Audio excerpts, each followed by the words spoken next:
वो ऑफिस से निकल रहा था जब उसके मोबाइल पर हवेली से कॉल आ गई थी। अस्सलाम वालेकुम। वालेकुम अस्सलाम। कैसे हो मुस्तफ़ा बेटा? दूसरी तरफ तबिंदा भी थी। अल्हम्दुलिल्लाह बिल्कुल ठीक ठाक, A1। आप सुनाइए कैसी हैं और बाबा साहब कैसे हैं? तबिंदा बी की कॉल पर हैरत ज़दा होता गाड़ी में आ बैठा। आज तक ताबिंदा बी को बराह रास्त उसके मोबाइल पर रब्ता करने की कभी ज़रूरत न पड़ी थी। न जाने आज उन्होंने ये जहमत क्यों कर डाली। मैं ठीक हूँ, बाबा साहब की तबीयत कुछ ठीक नहीं है, उन्होंने बताया। तो हेडफोन सेट करते वो ठटका। क्यों, क्या हुआ? हेडफोन कानों से लगाकर मोबाइल जेब में डालते कुछ तफक्कुर से पूछते उसने गाड़ी के इग्निशन में चाबी घुमाई थी। तुम्हें पता है वो शायद वो अक्सर ख्वाब वगैरह के किसी सिलसिले से परेशान रहते हैं। जब भी वो कोई ख्वाब देखते हैं तो ये कितने दिन तक गुमसुम अपने कमरे में बंद हो जाते हैं। परसों रात भी कोई ऐसा ख्वाब देखा था, तब से वो कमरे में बंद है, उन्होंने बताया। तो गाड़ी ड्राइव करते वो खासा चौंक गया। हाँ जानता तो मैं भी हूँ, भला इन ख्वाबों की क्या हकीकत है? वो ऐसी कंडीशन में क्यों चले जाते हैं? कभी किसी साइकेट्रिस्ट से भी कंसल्ट किया? कभी किसी को बताया उन्होंने कि किस किस्म के ख्वाब आते हैं? वो पूछ रहा था। उसके लहजे में उनके लिए तशवीश थी। शुरू में कभी कभार एक दो दफ़ा रात में चीख कर डर कर उठ जाते थे, और जब ये सिलसिला चल निकला तो एक बार शाहजेब भाई उनको साइकेट्रिस्ट के पास शहर ले आए थे। साइकेट्रिस्ट ने सारी सिचुएशन और ख्वाबों की नोयत जानने के बाद यही कहा था कि उनके लाशऊर में उनकी ज़ात की एक बहुत बड़ी गिरा है जो खुलने में नहीं आ रही, और अब ख्वाबों का रूप धारे उन्हें परेशान करती है। उन्होंने मुसलसल विज़िट का मशवरा दिया था, मगर बाबा साहब फिर दोबारा साइकेट्रिस्ट के पास जाने पर राज़ी ना हुए। पहले तो वो सिर्फ परेशान होते थे, अब तो खासे बीमार और अब नॉर्मल रिएक्ट करने लगे, मगर इसके बावजूद किसी डॉक्टर या माहिर नफ्सियात से मिलने पर राज़ी नहीं होते। ओह आई सी, ये तो बहुत क्रिटिकल कंडीशन है बुआ जी। उन्होंने कभी किसी को बताया भी नहीं कि उनके लाशऊर में ऐसा क्या वाक़या है जो अब इस तरह की सिचुएशन इख्तियार कर गया? थोड़ा बहुत तो बताया ही होगा। नहीं, जब से मैं इस हवेली में हूँ मैं देखती आई हूँ कि वो अपनी ज़ात में मगन रहने वाले और तन्हाई पसंद इंसान रहे हैं। भाभी बेगम और दीगर लोग भी बताते हैं वो शुरू से ही ऐसे हैं, अक्सर डिप्रेशन का शिकार हो जाते, तो कहीं कहीं दिन तक सबसे कटकर अलग थलग हो जाते और फिर खुद ब खुद नॉर्मल हो जाते थे। ऐसी सूरत हाल तब से है जब से बाबा साहब की सारी औलाद बहुत छोटी और कम उम्र थी। जितना अरसा वो बाहर रहे हैं ये सूरत हाल रही। पाकिस्तान में सेटल होने के बावजूद और तमाम बच्चों की शादियां कर देने, बीवी की वफ़ात के बाद तो और तन्हा हो गए थे। भाभी बेगम बताती हैं कि वो शुरू से ऐसे ही हैं, उन्हें ज़मीन जायदाद से कोई दिलचस्पी ना थी। बड़े भाइयों की वफ़ात के बाद बाबा साहब पर जब ये ज़िम्मेदारी पड़ी तो उन्होंने ये ज़िम्मेदारी शाहजेब भाई पर डाल दी थी। इंटरेस्टिंग। मुस्तफ़ा के लिए ये सारी मालूमात खासी हैरान कुन थी। तुम इस वक्त क्या कर रहे हो? उन्होंने पूछा। ऑफिस टाइमिंग ख़त्म होने के बाद घर जा रहा हूँ। तभी मैं कहूँ इतना शोर क्यों है? ड्राइविंग खुद कर रहे हो? उन्होंने अंदाज़ा लगाया। जी। अच्छा बिज़ी हो? फिर तुमसे बहुत ज़रूरी बात करनी थी। जब घर पहुँच जाओ तो मुझसे रब्ता करना। आप अभी कहिए जो कहना है। नहीं, तुम ध्यान से ड्राइविंग करो, एक वक्त में दो काम अच्छे नहीं होते। घर जाकर कॉल करना। अल्लाह हाफिज़। उन्होंने कॉल बंद कर दी तो कुछ सोचते मुस्तफ़ा ने भी हेडफोन उतारकर सामने डैशबोर्ड पर डाल दिया था। घर आकर सबके साथ खाना खाकर वो अपने कमरे में आया तो ज़हन ताबिंदा बुआ की तरफ ही था। न जाने उन्होंने ऐसी क्या ज़रूरी बात करनी थी, वरना इससे पहले तो उन्होंने कभी उससे रब्ता करने की कोशिश न की थी। कहीं शहवार ने बुआ जी को अयाज वाले वाक़ये से मुतल्लिक बता तो नहीं दिया? एकदम उसका जहन उलझा। न जाने अब ऐसी क्या बात थी, उसका जहन उलझ चुका था। दरवाज़ा बंद करते उसने हवेली के नंबर्स मिलाए थे। हेलो, अस्सलाम वालेकुम। दूसरी तरफ से शायद कोई मुलाजमा थी। वालेकुम अस्सलाम। बुआ जी को बुलाओ, कहना मुस्तफ़ा की शहर से कॉल है। जी अभी बुलाती हूँ। वो होल्ड करके चली गई थी। अस्सलाम वालेकुम। 3-4 मिनट बाद बुआ जी की आवाज़ सुनाई दी तो वो फ़ौरन एक्टिव हुआ। वालेकुम अस्सलाम। घर आ गए? खाना खा लिया? उन्होंने पूछा था। जी। शहवार कैसी है? उनके सवाल पर उसके जहन पर कुछ देर कबल खाने की टेबल पर चुपचाप खाना खाती शहवार का अक्स लहराया। बज़ाहिर तो बिल्कुल ठीक ठाक है, मुस्कुराकर उनकी तसल्ली करवाई। और बाकी घर वाले? उनके तमहीदी अंदाज से वो कुछ उलझा। सब ठीक ठाक है। मुझे तुमसे बहुत ज़रूरी बात डिस्कस करना थी, ज़रा ध्यान और तवज्जो से सुनना। जी ज़रूर। तुम्हें इल्म होगा कि तुम्हारा प्रपोज़ल शहवार के लिए दिया गया है? जी मेरे इल्म में है। मैंने कल भाभी को फ़ोन करके हाँ कह दी थी। उन्होंने मज़ीद कहा। जी मेरी नॉलेज में ये बात भी है। बात यह है कि बेटा शहवार इस रिश्ते पर खुश नहीं है, वो ऐसा नहीं चाहती। उसके इनकार के बावजूद मैंने हाँ कही है। इस बात पर वो खामोश हो गया था तो उसका शक दुरुस्त निकला था। शहवार बेखबर ना थे। उसने साफ लफ्ज़ों में इस प्रपोज़ल से इनकार कर दिया था, मगर मुझे उसका फ़ैसला नहायत अहमकाना ही महसूस हुआ तो मैंने तवज्जो ना दी और भाभी बेगम को हाँ के लिए अंदिया दे दिया। अब वो इस बात पर मुझसे नाराज़ और खफा है। वो मेरी कॉल भी रिसीव नहीं कर रही। वो इस प्रपोज़ल से इनकारी क्यों है? कुछ सोचते हुए उसने पूछा था। उसका कहना है कि रिश्ता बराबरी की सतह पर ही अच्छा लगता है। मियाँ बीवी में नाम व नसब का आला दर्जे का होना लाजमी है। वो समझती है कि ये एक अनमैच कपल है। उसके जहन में ये सोच है कि हम हवेली में पनाह गुज़ीन की हैसियत से रह रहे हैं। किसी और रिश्ते का वो तसव्वुर भी नहीं कर सकती। मुस्तफ़ा हैरत से उनकी बातें सुन रहा था। ये सब शहवार ने खुद कहा है। उन्होंने कदरे तवक्कुफ़ किया, फिर कहने लगी, देखो मुस्तफ़ा, तुम एक समझदार और काबिल लड़के हो। शहवार का कहना है कि तुम्हें एक से बढ़कर एक लड़की मिल सकती है और तुम्हारे साथ अनफिट ना महसूस होगी।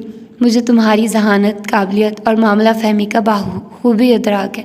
इस हवेली ने हम माँ बेटियों को जो मकाम और मर्तबा दिया है वो आम बात नहीं है। मैं शहवार की माँ हूँ। हर माँ की ख्वाहिश होती है कि उसकी बेटी अच्छे से अच्छे और आला घर में जाए, उसका दामाद हर लिहाज से अच्छा और काबिल हो। मैंने माँ बनकर फ़ैसला किया है, मगर उसे लगता है कि ये गलत फ़ैसला हुआ है। वो समझती है कि अगर तुमसे उसका रिश्ता तय हो गया तो वो सारी उम्र अपनी ही नज़रों में गिर जाएगी। दूसरों के टुकड़ों पर पलकर उनकी बराबरी करना, ये बात उसकी ज़ात को तकलीफ़ दे रही है। उन्होंने बेटी के तमाम ख्यालात से आगाह कर दिया था। इसके अलावा और कोई बात? उसने पूछा। अंदाज़ खासा पुरसोच सा था। वो शायद आदला और दीगर लोगों की बातों और रवैयों से खौफज़दा है। आदला की बातें जो भी भाभी बताती हैं वो एक तरफ। शहवार ने मुझे आज तक महसूस नहीं होने दिया कि आदला का रवैया उसके साथ कैसा है, मगर आदला के साथ मेरी जितनी भी मुलाकातें हो चुकी हैं वो सब ऐसी हैं कि मैं अंदाज़ा लगा सकती हूँ कि मेरे बाद शहवार के साथ उसका सलूक कैसा होगा। आदला हर तरह के मिजाज व अतवार की मालिक है। शहवार उसकी बातों और ज़बान से भी खौफज़दा है और शायद यही सबसे बड़ा खौफ है जो उसे इस रिश्ते पर राज़ी नहीं होने दे रहा। मुस्तफ़ा ने एक गहरी सांस खारिज की। ये शायद नहीं हकीकी बात थी, मगर आदला भाभी को बुनियाद बनाकर इस प्रपोज़ल से इनकार करना उससे शहवार की निरी बेवकूफ़ी लगी थी। वो तो उसे अच्छा खासा अक्लमंद समझता था, मगर इस वक्त वो अच्छी खासी बेवकूफ़ साबित हो रही थी। मैंने भाभी को हाँ कह दिया और मैं अब इस फैसले को नहीं बदलने वाली। वो बेवकूफ़ समझती है कि ये उसके साथ ज़्यादती हो रही है। देखिए बुआ जी, ये हमारे बुज़ुर्गों का फ़ैसला था। माँ जी ने मुझसे मेरी रजामंदी पूछी और मैंने बिल्कुल वैसे ही हाँ कही जैसे कोई भी औलाद माँ बाप के फ़ैसले को अहमियत देकर सर झुका देती है। मैंने कमतर हैसियत, मर्तबा, दौलत, जायदाद के पैमानों को पहले कभी अहमियत दी थी और ना ही शहवार के लिए रजामंदी देते हुए दी थी। मैंने सिर्फ एक बात देखी थी कि वो एक सुलझी हुई, पढ़ी लिखी, बाशऊर लड़की है जो ना सिर्फ हमारे ख़ानदान के तमाम तौर तरीक़ों को जानती है बल्कि चंद उनको यकजा रखने और इन्हीं असूल और रवायात के अंदर रहते हुए ज़िंदगी गुजारने का हुनर रखती है। ख़ानदान को यकजा रखने। बुआ जी, मैंने ज़िंदगी का तवील हिस्सा अमेरिका में गुजारा है। वहाँ की टिपिकल सोच और ख़ानदानी निज़ाम की तोड़ फोड़ का बाखूबी जायज़ा लिया है। मेरी सोच आम लड़कों जैसी होती तो मुझे आदा भाभी की बहन काशफा में बहुत कशिश महसूस होती, मगर इतना अरसा घर ख़ानदान से दूर रहते उसकी वैल्यू का बाखूबी अंदाज़ा हो गया था और शहवार इन तमाम मेयार पर बाखूबी पूरा उतर रही है। रह गई माली नस्बी ताल्लुक़ की बात, तो उसको मैंने पहले भी कभी अहमियत नहीं दी। आपने जिन हालात से भी मजबूर होकर हवेली में पनाह ली वो एक तरफ, मगर हमें हमेशा ये बात याद करवाएगी कि आप इस हवेली की बेटी हैं, हम सब के लिए काबिल इज़्ज़त और मुक़द्दम, और हम सब ने आपको वही मकाम और मर्तबा देने की कोशिश की जो हवेली की एक बेटी का हक़ था। ऐसे में शहवार के अंदर यह एहसास कमतरी पैदा होना हैरत की बात है, जबकि हमारी तरफ से कभी उसके साथ ज़्यादती नहीं की गई। हमेशा उसे इस घर में आयशा सबा जैसा मकाम दिया गया। कुछ सोचते सोचते उसने तफसीली अपने तमाम एहसासात से उन्हें आगाह किया था। पता नहीं उसके अंदर ये एहसास इस कदर शिद्दत से कैसे पैदा हो गया। मैं भी हैरान हूँ। अब सारी सूरत हाल तुम्हारे सामने है बेटा, तुम ही बताओ कि कैसे मामले को सुलझाऊँ। वो तो मेरी बात ही नहीं सुन रही, कॉल रिसीव तक नहीं कर रही। मैं उससे बात करके देखूँ, उसने पूछा तो उन्होंने फ़ौरन टोका।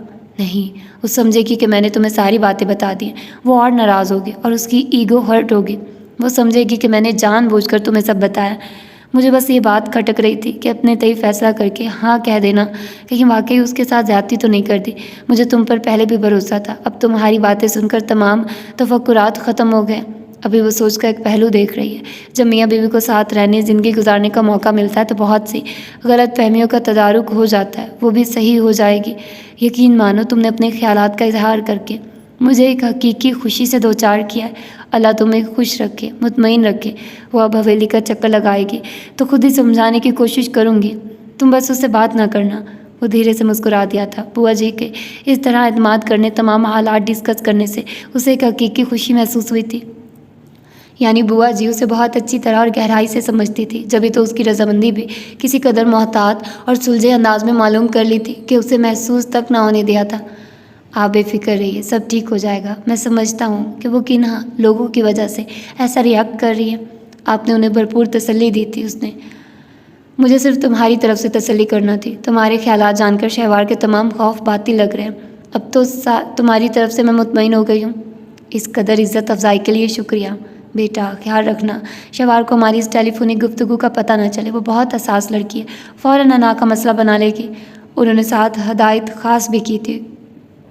वो खुलकर मुस्कुरा दिया।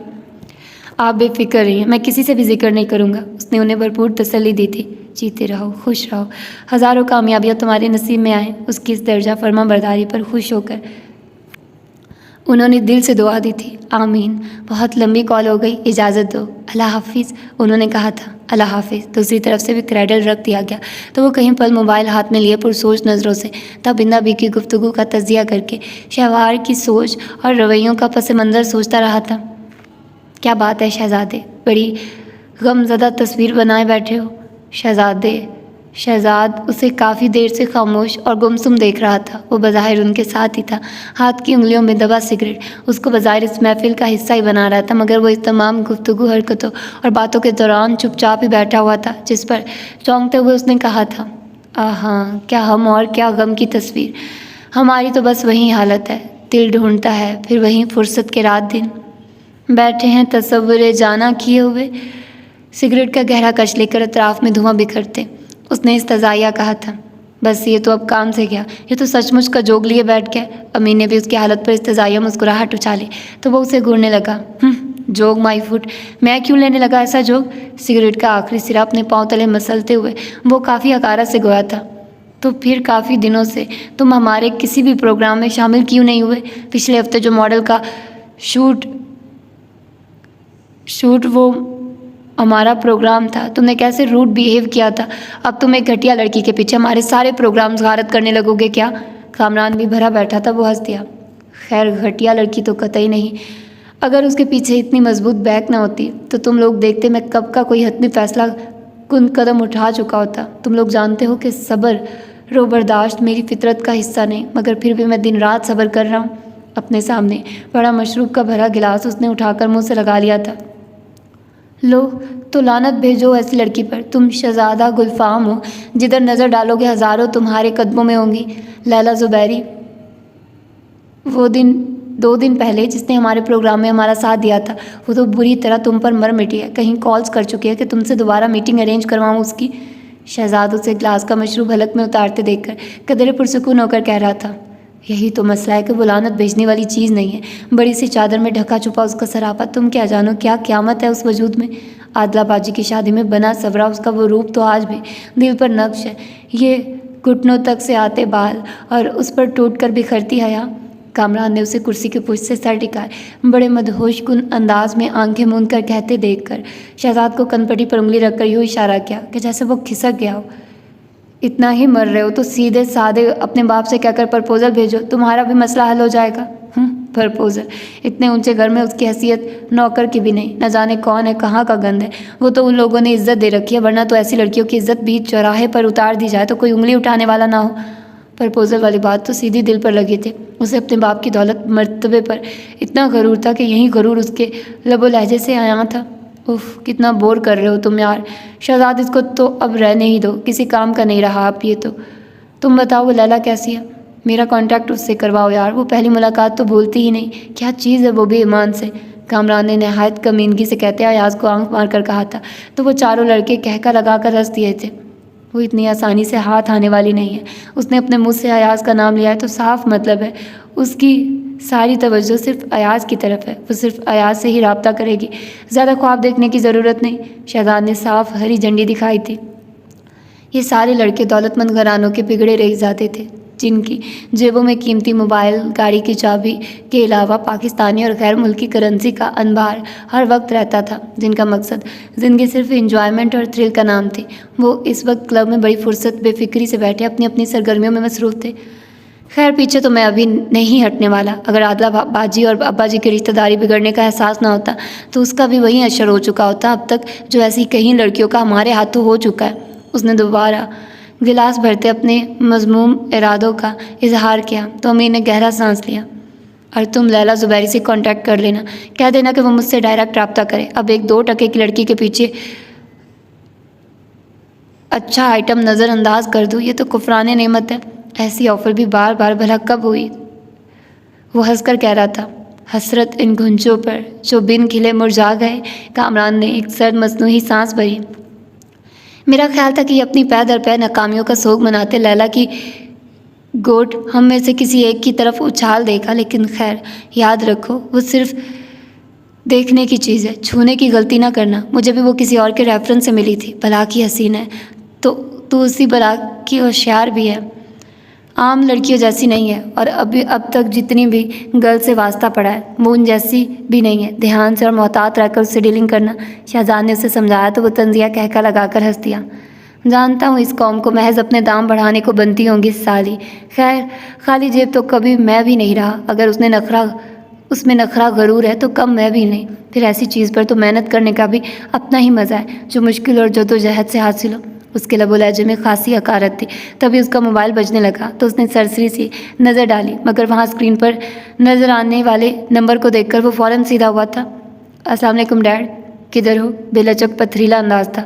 मैं दोस्तों के साथ क्लब में हूँ। क्यों, खैरियत? फ़ौरन घर पहुँचो, मैं अगले 15 मिनट में तुम्हें घर के अंदर देखना चाहूँगा। Hurry up. उनका अंदाज़ कतई और दो टोक था।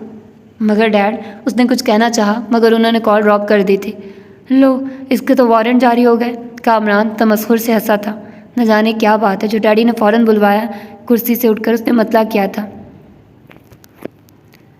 बहुत डरपोक है तुम्हारा बाप, छोटी छोटी बातों पर घबरा जाने वाला। हैरत है इस कदर वसी पैमाने पर फैले हुए बिजनेस को कैसे संभाला हुआ है उन्होंने। शहजाद ने भी उसके वालिद पर चोट की थी। Shut up. वो गुस्से से उन्हें घूरता बाहर की तरफ लपका। कल कंसर्ट का क्या फ़ैसला किया तुमने? चलोगे या अपने 17वीं सदी की महबूबा की याद में आहें भरोगे? पीछे से अमीर ने आंख लगाई थी। प्रोग्राम तुम डन कर लो, मुझे कॉल करके इन्फॉर्म कर देना। जाते जाते उसने भी ऊंची आवाज़ में कहते अपनी गाड़ी की तरफ कदम बढ़ाए थे। घर आया तो लाउंज में ही उसे अपने माँ बाप के हमरा आदला को देखकर रुक जाना पड़ा। खैरियत, आपने इतनी अर्जेंटली क्यों बुलवाया? माहौल से अंदाज़ा हो चुका था कि यहाँ कुछ देर पहले किसी बात पर खासी गर्मा गर्मी की फिजा तारी रह चुकी थी। बैठ जाओ। अब्दुल कयूम के खुरदरे लहजे पर उसने माँ और बहन को देखा। तुमने कल अकाउंट से 5 लाख रुपए निकलवाए थे, खासे तीखेपन से दरियाफ्त किया था। वो ज़रा चौंका, फिर कंधे झुकाए। बड़ा बेपरवाह अंदाज था। So what? उसके अंदाज पर अब्दुल कयूम का टेम्पर लूज़ हो गया था। मैं ये पैसा तुम्हारी दिन ब दिन बढ़ती हुई अयाशियों के लिए नहीं कमा रहा। क्यों निकलवाए तुमने पैसे? ऐसी क्या ज़रूरत थी तुम्हारी? ज़रूरत थी डैड, यार दोस्तों में उठने बैठने वाला बंदा हूँ। अब खाली जेब तो घूमने से रहा। उसकी बेपरवाही में सरमुँह फ़र्क ना आया था। देख रही हो तुम दोनों, इसकी इन्हीं अयाशियों और शाह खर्चियों से मैं आजिज़ आ चुका हूँ। 4 साल इसने एफएससी में लगाए। मैंने पैसा पानी की तरह बहाकर इस मकाम पर इसका रिजल्ट बेहतर करवाने की कोशिश की कि इसे मेडिकल में दाखिला मिल सके। 2 साल इसने एंट्री टेस्ट क्लियर करने में लगा दिया। झोली भरकर रकम दी तो उसे दाखिला मिला। अब भी इसके गुलछड़े ख़त्म नहीं हो रहे। जब दिल चाहता है हर दूसरे दिन 1-2 लाख निकलवा रहा है। वो तो भरे बैठे थे। अंदाज इस कदर वसीला था कि गोया इस बार उसकी किसी खता को बख्शने का कतई मूड नहीं है। इसमें ऐसी कौन सी क़यामत आ गई? कौन सा ये सारा माल लीगल तरीके से कमाया है? आपका इकलौता बेटा हूँ। बेटियों पर खर्च करते कभी तकलीफ़ नहीं होती। मेरे हिसाब किताब के तमाम कालम अजबर होते हैं। मेरी 100 ज़रूरतें हैं। जवाबन वो भी अजहद बदतमीज़ी से गोया हुआ था। ज़रूरतें नहीं, अयाशियाँ कहो, अयाशियाँ। अब की बार किसी लड़की का मसला खड़ा हुआ और किसी के वालिदैन ने केस कर दिया तो मैं अब नहीं छुड़वाने वाला। मैं इसलिए पैसा नहीं कमा रहा कि तुम पानी की तरह बहाते रहो। तुम्हारे डैड ठीक कह रहे हैं, हर चीज़ की एक लिमिट होती है। परसों तुमने मुझसे भी 10,000 लिए थे। मिसेस अब्दुल कयूम भी शामिल गुफ्तगू हुई थी। ओह कम ऑन मॉम, अब क्या मैं आप लोगों को 2 टके के लोगों की तरह हिसाब देता फिरूं? माँ के अल्फाज पर उसका भी अंदाज गुस्ताखाना हो गया था। मैं तुम्हारा अकाउंट कैंसिल करवा दूंगा, उन्होंने धमकी दी तो वह हंस दिया। ज़रूर, ये भी कर देखिए, मैं अपनी ज़रूरियात और तरीक़ों से पूरी करना शुरू कर दूंगा। उसका अंदाज़ धमकी अमेज़ था। और किसी दिन अपनी इन्हीं सरगर्मियों की वजह से पुलिस के हत्थे चढ़ गए तो खबर लेने मैं भी नहीं आऊँगा। उन्होंने भी साफ हरी झंडी दिखाई थी। तो ना आइए, वो ज़्यादा भड़का। क्या हो गया आप दोनों को? मैं यहाँ चंद घंटे सुकून की तलाश में आती हूँ, मगर यहाँ की वही चक चक बक बक ही ख़त्म नहीं होती। आदला काफ़ी देर से चुपचाप थी, एकदम चीख कर गोया हुई थी। काशिफा अपने रूम में सो रही थी। तुमसे भी मैं तफसीली बातचीत करने का इरादा रखता हूँ, आराम से सुकून से बैठी रहो। आदला को उन्होंने झिड़क कर चुप करवा दिया था, मगर वो मुँह ही मुँह में बुड़बुड़ा कर रह गई। मुझे किसी वर्कर से इत्तला मिली है कि पिछले दिनों पुलिस का कोई आदमी तुम्हारे मुतालिक पूछगछ कर रहा था। मैं इसी बात से खौफजदा हूँ। पिछले माह जो उन्होंने अपने ग्रुप समेत एक लड़की के रेप के सिलसिले में सरगर्मियाँ अंजाम दी थी, उसकी जांच पड़ताल हो रही है। वो तो उन तमाम लड़कों के वालिदैन के साथ मिलकर लड़की के घर वालों के वर्सा को दे दिलाकर चुप करवा दिया था, मगर अब के मैं कह रहा हूँ कि केस पुलिस तक पहुँचा तो बहुत बुरी सूरत हाल से भी सामना करना पड़ सकता है। अपने गुस्से पर काबू पाते अब की बार उन्होंने कुछ फिक्रमंदी से कहा था। कौन सुरमा है वो जिसकी इतनी मजाल हो गई है कि वो हमारे बारे में तफ्तीश करता फिरे? कुछ चौंक कर वो भी कुछ धीमा पड़ गया था, मगर अंदाज जोशीला था।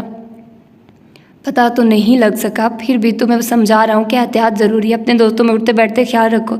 बाज़ औक़ात ये दोस्त ही होते हैं जो पीठ में छुरा घोंपने का भी काम सरअंजाम देते हैं जब उनका अपना मफाद ख़तरे में हो। अब के उसने जोश में आने की बजाय तहम्मुल से उनकी बात सुनी थी। मैं अकेला किसी भी सरगर्मी में मुलविस नहीं हूँ। अगर कोई एक फंसेगा तो बाकी की भी गर्दन फंसेगी। Don't worry dad. उन्होंने बगौर देखा। उसका अंदाज़ पुरसोच था, यानी उसकी अक्ल में कुछ न कुछ बात समा ही गई थी। तुम बताओ, तुम क्यों हर रोज़ ससुराल से इधर आ बैठी होती हो? अयाज को मज़ीद समझाने का इरादा तर्क करके अब के उन्होंने आदला की तरफ रुख किया था। उसने माँ को देखकर मुंह फुला लिया। हाय हाय हाय, क्या हो गया आपको? बेटी है हमारी, हम मैके का चक्कर भी ना लगाए। एक ही शहर में रहती है, चली आती है तो क्या फ़र्क पड़ता है? माँ ने फ़ौरन बेटी की तरफदारी की थी। चंद दिन पहले इसके ससुर की कॉल आई थी। मुझे वो बता रहा था कि इसने अलहदा घर में रहने की डिमांड की है। उस दिन के बाद उसका आज चक्कर लगा था। वो इसलिए चक्कर नहीं लगा रही थी कि डैड ने ज़रूर बाज़ पुरस करनी है। तो कौन सा दुनिया से अलहदा अनोखी डिमांड कर दी है? सारी दुनिया की लड़कियां अलहदा होती हैं। अब्दुल कयूम साहब ने बीवी को घूरा। ये तुम्हारी ही शय पर इतना अकड़ रही है। मैंने आदला तुम्हें क्या समझाया था? उन्होंने बीवी को टोक कर बेटी से बाज़ पुरस की थी।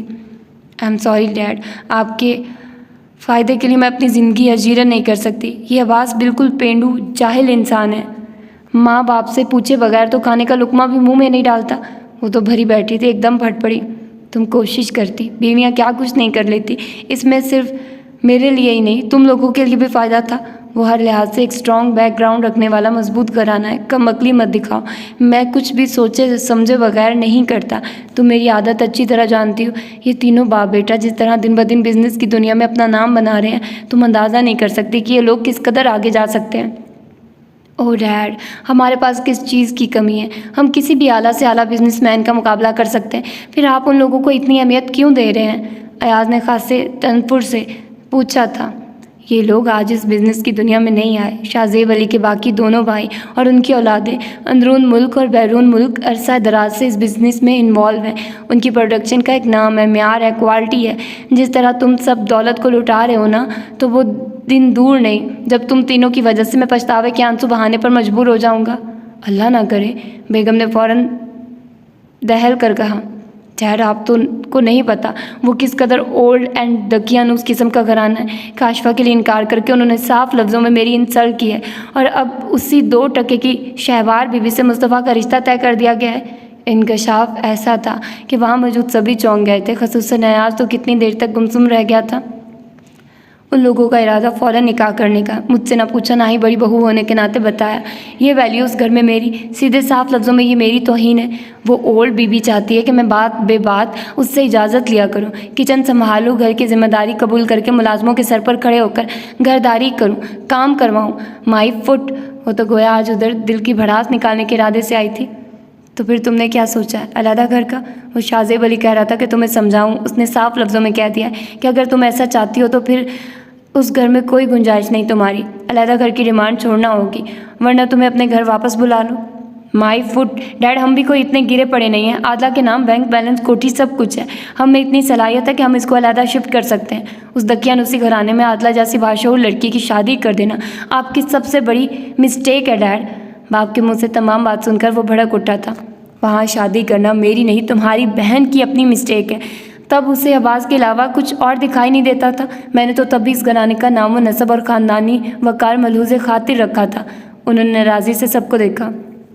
ये मेरी ज़िंदगी की सबसे बड़ी गलती है, मगर डैड मैं अब उधर नहीं रहना चाहती। मेरा और शहवार का क्या मुकाबला, मगर उस लड़की को अपने मुकाबिल देखती हूँ तो मुझे अपने चारों तरफ में आग दहकती महसूस होती है। ये तो बड़ी नाइंसाफ़ी की। उन्होंने देखा था एक बार शहर आने पर उसकी माँ को भी कोई दूर परे की रिश्तेदार है ना, उन लोगों की मिसेज़ अब्दुल कयूम ने भी हिस्सा लिया था। पता नहीं क्या है वो उनकी, मुझे तो ये माँ बेटी अपनी जान का आसेब लगती हैं, उसने तनफुर से जवाब दिया था। उन्होंने डैड को बताने की धमकी दी और मैं चुप हो गई, वरना मैं अब इस ताल्लुक़ को मज़ीद लटकाए रखने के कतई हक़ में नहीं हूँ। उसका अंदाज़ खासा जहरीला था। तो क्या मतलब है तुम्हारा? अब्दुल कयूम साहब ने चौंक कर बेटी का फैसला कुन अंदाज़ देखा। मुझे बोल तो आराम से आराम से अब्बास के हमरा अलहदा शिफ्ट होने दे। बस सूरत दीगर मैं कोर्ट में जाऊँगी, साफ वाज़े अलहदगी होगी।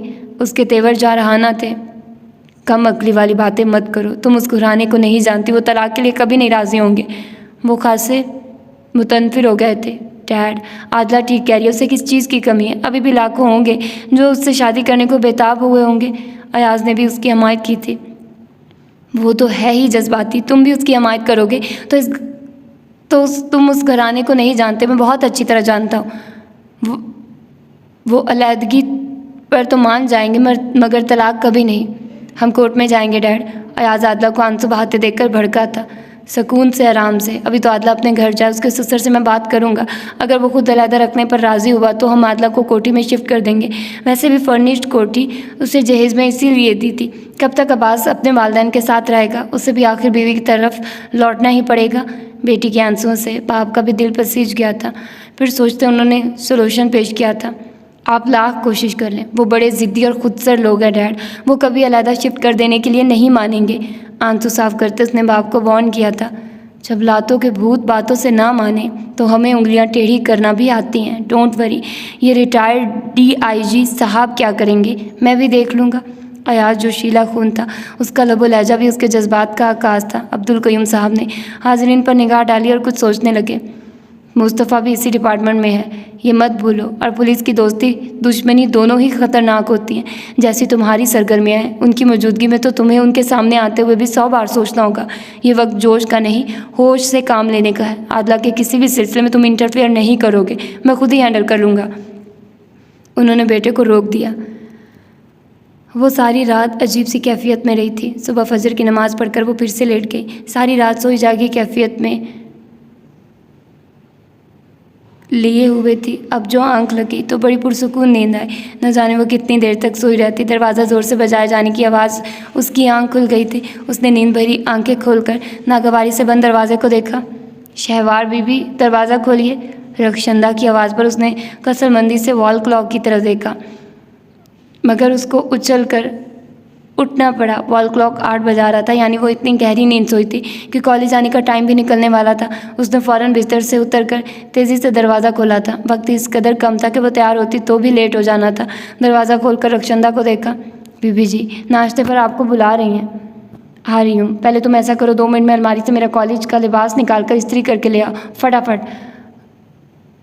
वो कहकर अलमारी की तरफ बढ़ गई। उसकी अलमारी से सूट निकालकर वो बाहर चली आई तो वो मुँह हाथ धोकर दोबारा कमरे में आई और आईने के सामने खड़े होकर उसने बाल खोलकर ब्रश उठा लिया। रक्षंदा उसका लिबास लिए कमरे में दाखिल हुई तो वो कोफत से अपने लंबे घने बालों से नबर्द आजमाती। ये ले बीबी जी, इस्त्री कर दिए हैं। उसने उसका सूट लाकर मेज़ पर डाल दिया। माशाल्लाह बीबी जी, तुसा दे बाल बड़े खूबसूरत ने। ए लंबे घने बाल तुसा नूं बहुत सजदे ने। उसने बालों को मोहब्बत और सताई से देखते हुए कह रही थी। आधा घंटा लगता है बाल बनाने में, टाइम है नहीं मेरे पास और इनके साथ चिमटी हुई हूँ। उसके कमरे की चीज़ें दुरुस्त करती रक्षंदा उसकी बेजारी पर मुस्कुरा दी। लाइए बीबी, आप इधर स्टूल पर बैठ जाइए, मैं कंघी कर देती हूँ। शहवार बाजुओं को थकाने की बजाय फ़ौरन आईने के सामने स्टूल पर बैठ गई थी, वरना बाल बनाते बनाते उसे अपने बाजू दुखते महसूस होते थे। आज तुसी लेट उठे हो? वो अपने ख़ास स्टाइल में पूछ रही थी। बस रात नींद नहीं आई। सुबह फजर की नमाज़ पढ़कर लेटी तो आंख नहीं खुली। वो बाल बनाकर शहवार के हाथ से क्लिप लेकर आधे बालों को थाम कर क्लिप लगा रही थी। नींद क्यों नहीं आई जी? रक्षंदा की बजाय सवाल किसी और की। नींद क्यों नहीं आई थी? रक्षंदा की बजाय सवाल किसी और की तरफ से आया था। वो बेख्तियार दरवाजे की तरफ पलट कर देखने लगी थी। ऐसा करने से रक्षंदा के हाथ से क्लिप फिसल कर नीचे गिर गया था। उसके सारे बाल फिर बिखर गए थे जो रक्षंदा के हाथ में थे। मुस्तफ़ा बिल्कुल तैयार जाने के लिए खड़ा था। उसे दरवाजे के पास खड़ा देखकर वो घबराकर उठ खड़ी हुई थी। रक्षंदा उसके बाल छोड़कर पीछे हट गई थी। उसकी पूंछ पर घटा आबशार नीचे तक फैलता चला गया था। मुस्तफ़ा की निगाहें बेख्तियार उठी थी। रक्षंदा, तुम इधर बैठ ही गई हो, माँ जी तुम्हें बुला रही हैं। दुपट्टे से बेनियाज खूबसूरत दिलकश सरापा बड़ा सहर तर्ज था। वो नज़रें हटाकर रक्षंदा से मुखातिब हुआ तो वो फ़ौरन सर हिलाती बाहर निकल गई थी। आज कॉलेज जाने का इरादा नहीं है क्या? उसने सटपटाकर बैठ के सिरहाने से अपना दुपट्टा उठाकर कंधों पर डालते एक पल्लू सर पर भी डाला था, मगर खूबसूरत स्याह बाल घने बालों का आबशार दुपट्टे के ज़रा से तकल्लुफ़ से चुप न सका था। बस रेशम की मानी लहरा कर रह गया था। जाना था, बस लेट हो गई हूँ, उसकी गहरी जायज़ा लेती आंखों से घबरा कर कहा था। मेरा ख्याल है कि अभी तुमने चेंज और ब्रेकफास्ट भी करना है। रेस्ट वॉच देखते उसने उसे यूं ही कंफ्यूज खड़े देखकर टोका था। जी अब चले, मैं रेडी होकर आती हूँ। अब उसकी मौजूदगी में वो बाल बनाने से तो रही, मैं ब्रेकफास्ट और सब काम करके फ्री हूँ। गाड़ी में बैठकर तुम्हारा वेट करने की बजाय मैं इधर बैठकर वेट कर लेता हूँ। तुम रेडी हो जाओ हरी अब। उसकी सोच से बेनियाज उसने सरसरी से कहा। शहबार इस नई अवतार पर मज़ीद हरासा हो गई। कमरा तो बहुत अच्छे अंदाज में सेट किया हुआ है तुमने। तौसीफ़ी अंदाज में कमरे का जायज़ा लेते वो साइड पर रखी 2 कुर्सियों पर में से एक पर टिक गया था। थैंक्स, रात नींद क्यों नहीं आई थी? उसे उसी तरह कमरे खड़े देखकर उसने पूछा तो वो खामोशी से झुककर हेयर क्लिप उठाकर सीधी हो गई। बस वैसे ही, संजीदगी से कहते उसने ड्रेसिंग से ब्रश भी उठा लिया था। मुस्तफ़ा ने उसके बैग, फाइल्स और बुक्स के साथ रखी एक डायरी उठा ली थी जो उसके करीब पड़ी स्टडी टेबल पर रखी हुई थी। शहवार लिबास उठाकर वॉशरूम में घुस गई थी। मुस्तफ़ा ने डायरी खोली तो मुंह बनाना पड़ा। बाहर से डायरी जिस तरह खूबसूरत और दिलकश लग रही थी, अंदर से खासी चेंज थी। डायरी के अंदर साफ सफ़ात पर मुख्तलिफ डायग्राम्स और तस्वीर हाथ से बनाई गई थी इंसानी खदोखाल से मुतल्लिक। ये तस्वीर उसने सरसरी निगाह डालकर डायरी बंद कर दी। डायरी वापस किताबों के साथ रखते उसने फिर कमरे पर एक तायराना निगाह डाली। कमरा बहुत तरतीब से मुज़य्यन था, कहीं भी कोई बेतरतीबी ना थी। बस बेड पर पड़े ब्लैंकेट और पुरशिकन चादर के सिवा। वो लिबास बदलकर वॉशरूम से निकली तो मुस्तफ़ा को उसी तरह मुस्तकिल मिजाजी से अपने कमरे में बैठा देखकर उलझी। सुबह सुबह उन्हें शायद कोई और काम नहीं। अपनी तरफ उठने वाली निगाह को नज़रअंदाज करके वो ड्रेसिंग के सामने जा खड़ी हुई। चेहरे पर कुछ लगाने की ज़रूरत तो ना थी। फेस वॉश से धोने के बाद वो सिर्फ लोशन यूज़ करती थी। उसने लोशन उठाकर अजलत में चेहरे और हाथों पर लगाते साथ साथ एक तरफ रैक में रखा जूता भी पहना था। उससे चादर अलमारी से निकालते देखकर वो भी उठ खड़ा हुआ था। अब चले, मैं आती हूँ, उसने चादर की तह खोलते हुए कहा तो वो बाहर निकल गया। उसने जल्दी से अपने ऊपर से दुपट्टा खींचकर बिस्तर पर डालते चादर लपेटी थी। अपनी किताबें, बैग और फाइल लिए वो खुदाफिज कहने डाइनिंग टेबल की तरफ चली आई। रक्षंदा बता रही थी कि तुम्हारी आंख देर से खुली है, नाश्ता रेडी है, फटाफट कर लो। आंटी उससे देखकर बोली, नहीं, नाश्ते का बिल्कुल वक्त नहीं है। अंकल सजाद और अब्बास भाई बड़े फारिग मूड में बैठे नाश्ते के साथ साथ अखबार का मुतालिया कर रहे थे। आराम से इधर बैठो, ये दूध और अंडा ज़रूर लो, ऐसे खाली पेट नहीं जाने दूंगी मैं। उन्होंने टोका तो वो गहरी सांस लेकर कुर्सी पर बैठ गई थी। लड़की, तुम्हें तो खुश होना चाहिए, इतनी मोहब्बत से तुम्हें हमारी बेगम कुछ खिला पिला रही हैं, वरना हम खाली पेट भी उठकर चल दें तो कभी पूछा नहीं। शाहजेब अंकल की बात पर वो दूध का गिलास उठाते हुए मुस्कुरा दी थी। बॉयल अंडे के पीस प्लेट में उसके सामने थे। एक पीस उठाकर मुंह में रख लिया। इतना बड़ा इल्ज़ाम लगा रहे हैं, कुछ तो खुदा का खौफ करें। हर वक्त आगे पीछे रहती हूँ। पूछ ले लाइबा से, खाना पकवाते हुए हमेशा आपकी पसंद को मद्देनज़र रखा है। आंटी फ़ौरन संजीदा हो गई थी। टेबल पर मौजूद सभी अफराद मुस्कुरा दिए। शहबार दूध का गिलास ख़त्म करके उठ खड़ी हुई। अच्छा आंटी जी, अल्लाह हाफिज़, झुककर आंटी से कहा तो उन्होंने मोहब्बत से दोनों हाथों में उसका तरोताज़ा चेहरा थाम लिया। जीती रहो, अल्लाह हाफिज़, पेशानी चूमकर दुआ दी तो वो मुस्कुराती बाकी लोगों को भी खुदा हाफिज़ कहते बाहर निकल आई थी। मुस्तफ़ा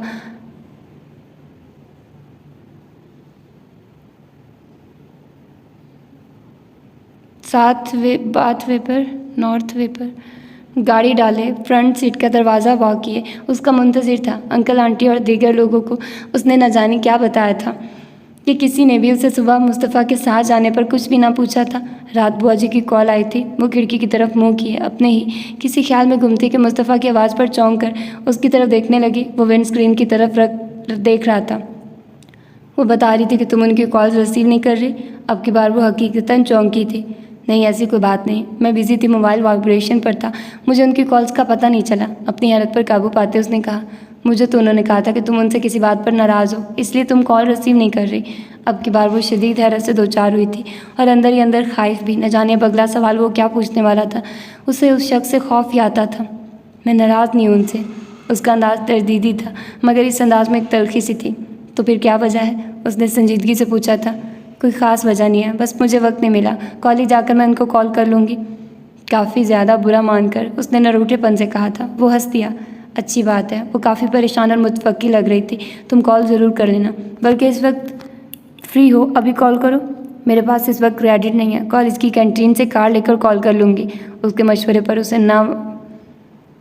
उससे बवक्त बहाना सूझ गया। तो मुस्तफ़ा ने एक सरसरी निगाह उस पर डाली। उसकी सरसरी निगाह की हद्दत से उसने घबराकर फ़ौरन निगाह झुका ली। मेरे मोबाइल से कर लो। वो रात जितनी परेशान थी, अगर मौका महल का मुझे एहसास न होता तो मैं रात ही तुम्हारे कमरे में आकर उनसे तुम्हारी बात करवाता। उसने डैशबोर्ड पर रखा अपना मोबाइल उठाकर उसकी तरफ बढ़ा दिया था। उसे रह रहकर तबीना भी पर गुस्सा आ रहा था। वो उनसे नाराज़ थी, उनकी कॉल रिसीव नहीं कर रही थी, उनसे बात नहीं करना चाहती थी। तो इसकी वजह से मुस्तफ़ा को कॉल करने की क्या तुक बनती थी? ले लो भाई। उसने बड़ी बेबसी बेचारगी से उसके हाथ से मोबाइल ले लिया था। हवेली का नंबर मिलाते वो अंदर ही अंदर खौल रही थी। कुछ तवक्कुफ़ के बाद कॉल रिसीव कर ली गई थी। हेलो, अज़मत ने कॉल रिसीव की थी। मैं शहवार बोल रही हूँ, अम्मी को बुलाओ। काफ़ी रूखे और गसीले लहजे में मुखातिब थी। मुस्तफ़ा ने अपनी हंसी होंठ तले दबाकर रोकी। अस्सलाम वालेकुम। तबिंदा 2 मिनट बाद लाइन पर थी। वालेकुम अस्सलाम, कैसी हैं आप? अपने लहजे पर काबू पाते पानी की तमाम कोशिशें नाकाम थी। गुस्सा उसके लहजे से साफ वाज़ेह हो रहा था। मुस्तफ़ा ने उसके सुर्ख दहकते चेहरे को देखा। शुक्र है मौला का, बहुत नाराज़ थी रात को गुस्से से मोबाइल ही बंद कर दिया तुमने, वो कह रही थी। मुस्तफ़ा बड़ी स्लो रफ्तार में गाड़ी ड्राइव करते उसकी तरफ मतवज्जे था। मैं नाराज़ हूँ और ना ही गुस्से में। मैं कॉलेज जा रही हूँ। 12 बजे के बाद मैं फ्री होंगी, तब आपसे बात करूँगी। इस वक्त आपसे यही बात करनी थी। अपना ख्याल रखिएगा। अल्लाह हाफिज़। अरे ठहरो शहवार बेटा, मेरी बात तो सुनो।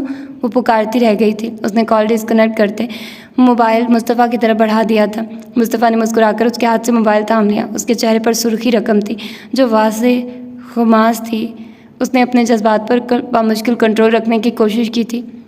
तुम और बातें कर लेती, इतनी जल्दी बात ख़त्म भी कर दी। इस रवैये की कोई ख़ास वजह? उसने उसके अंदाज़ को नज़रअंदाज करते पूछा। नहीं, रूखा नहायत मुख्तसर जवाब। बुआ जी से फिर किस बात पर नाराज़ थी? मेरे मजबूर करने पर अगर कॉल कर ही ली थी तो ठीक से बात भी कर लेती। मेरी उनसे कोई नाराज़गी नहीं, ये मेरा ज़ाती मामला है। मैं किसी गैर की मुदाखलत बर्दाश्त नहीं कर सकती। उसने कहा।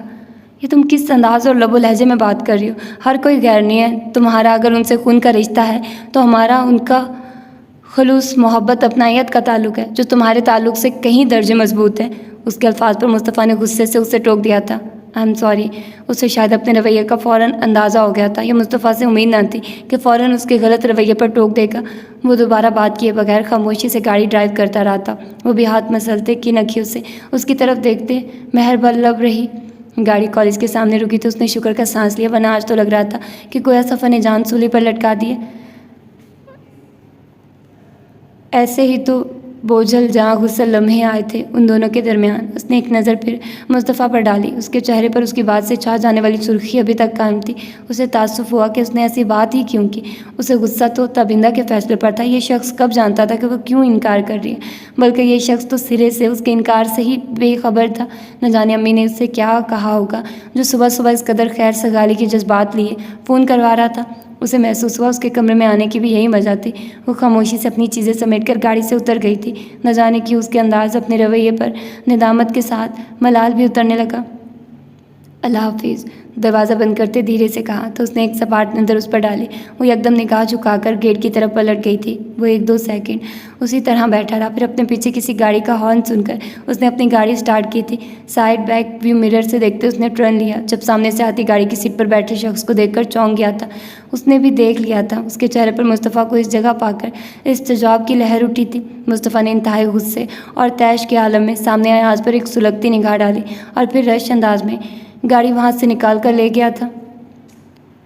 लगातार 3-4 पीरियड और प्रैक्टिकल्स के बाद वो 12 बजे फ्री हुई थी। शहवार आज गैर महसूस अंदाज में उनको खासी खामोश और डिस्टर्ब महसूस हुई थी। सुबह से लेकर सारा वक्त इतना बिजी गुजरा था कि दोनों को सलाम दुआ के अलावा कोई और बात करने का भी वक्त ना मिला था, वरना वो उसी से उसकी खामोशी की वजह ज़रूर पूछती। कैंटीन चलते वहाँ जाकर कुछ पेट पूजा ही कर ली जाए। अस्पताल के विजिट के बाद दोनों वापस कॉलेज की तरफ आई तो अना ने घड़ी देखते हुए कहा, अब ब्रेक टाइम था। शहवार ने बगैर कुछ कहे सर हिलाया था, यहाँ कोई सीट खाली नहीं है, इतना रश है, चल वापस चलते हैं। उसकी तवक्को के मुताबिक कैंटीन खचाखच भरी हुई थी, तमाम टेबल्स फिल थी। अना ने भी इतराफ में देखा कोई सीट खाली ना थी। चलो कुछ ले लेते हैं, हॉल की तरफ चलते हैं, वहाँ कोई नहीं होगा, आराम से बैठकर खा लेंगे। उसे वापस पलटते देखकर अना ने कहा तो उसने सिर्फ सर हिला दिया। तुम ले आओ, मैं दरवाजे में खड़ी होती हूँ। बर्गर और कोक ले लूँ? उसके उलझन भरे अंदाज को देखते अना ने पूछा था। जो जी चाहता है ले लो, ज़रा जल्दी करो। दरवाजे में से अयाज और उसके चंद चेलों को दाखिल होते देखकर वो एकदम घबरा गई थी। अना ने भी उनको देखा और फिर एक संजीदा निगाह उन पर डालती कैंटीन की तरफ चल दी थी। वो राहदारी के बस में खड़ी थी। अयाज और उसके दोस्तों को आते देखकर उसने साइड से होकर बाहर निकलने का इरादा किया था। अभी उसने 2 कदम उठाकर दरवाजे की तरफ पेशकदमी ही की थी कि अयाज ने एकदम अपनी टांग अड़ाकर उसकी राह मजदूद कर दी थी। उसने एक सुलगती निगाह उस पर डालकर दूसरी तरफ से निकलना चाहा तो वो उस तरफ भी हो गया था। क्या बदतमीज़ी है ये?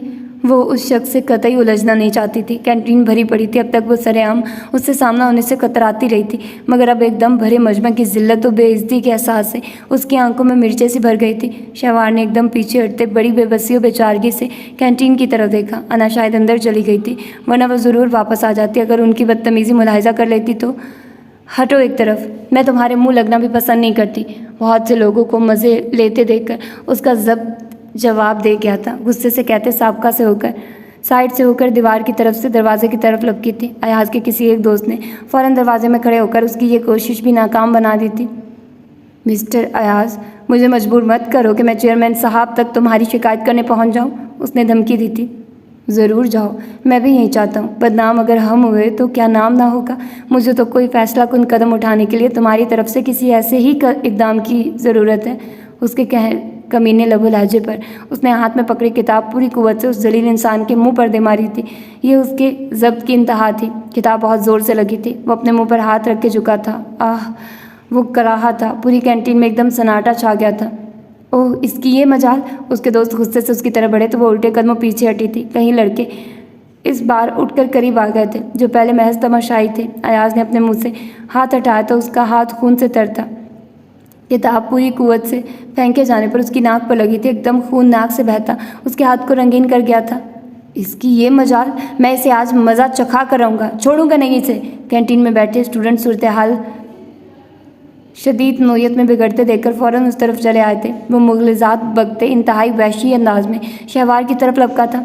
गलती तुम्हारी है, तुमने जानबूझकर उसका रास्ता रोका था। ये इंतहाई शरीफ और सूझी हुई लड़की है, सारा कॉलेज जानता है। और तुम किस कुमाश के आदमी हो, ये भी किसी से छुपा हुआ नहीं। फाइनल के एक स्टूडेंट हाशिम ने उसे इस कदर इश्तियाल अंगेज़ अंदाज में शहवार की तरफ बढ़ते देखकर उसका रास्ता रोकना चाहा था, बल्कि बाजू से पकड़कर पीछे धकेला था। Oh you idiot! वो तो इंतकाम और जवाबी कार्रवाई के लिए बुफरा हुआ था। एकदम खींचकर हाशिम के मुंह पर मुक्का दे मारा था। हाशिम कौन सा किसी से कम था। कॉलेज में अयाज लोगों के बाद अगर किसी के ग्रुप के चर्चे थे तो यह हाशिम लोगों का ग्रुप ही था। ये और बात है कि उनकी शोहरत बुरी ना थी। उसने भी हाव देखा न था, अयाज की गर्दन दबोच ली। हाशिम के बाकी दोस्त भी उसके साथियों पर पल पड़े थे। कैंटीन एकदम मैदान कारज़ार का नक्शा पेश करने लगा था। अना भी शोर की आवाज़ पर फ़ौरन भागी आई थी। माय गॉड, ये क्या हो रहा है? अना हैरत ज़दा थी। हाशिम और अयाज दोनों ग्रुप्स के लोगों को आपस में गुत्थम गुत्था देखकर शशदर थी। कैंटीन के मालकान भी मैदान में बीच बचाव करवाने के लिए कूद पड़े थे।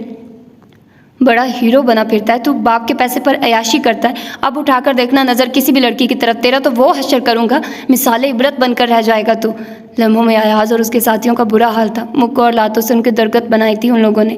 इस लड़ाई की खबर लम्हों में पूरे कॉलेज में जंगल की आग की तरह फैल गई थी। चंद प्रोफेसर्स जो नज़दीक ही थे फ़ौरन मौका पर पहुंच गए। सर इशफाक के दरमियान में आने पर मार कुटाई का सिलसिला एकदम रुका था। कैंटीन के मालकान बज़ोर ताकत हाशिम को दबोचे हुए थे, जो किसी भी तरह काबू में ना आ रहा था।